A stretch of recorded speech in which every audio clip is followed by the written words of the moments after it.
hindi nakaayos ni cashier tsaka ni barber yung trabaho nila. Kasi nga nag-dismisan sila. Habang nagmamadali yung dalawang customer. And then, imbis na 5 items lang, is 10 items yung na-punch nila.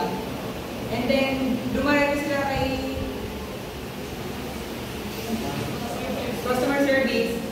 And then, kinausap ni customer.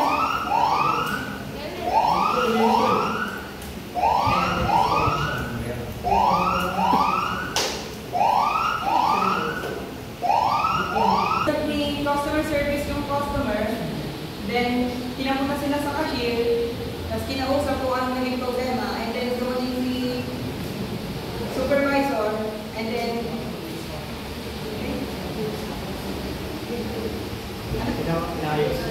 inayos ko yung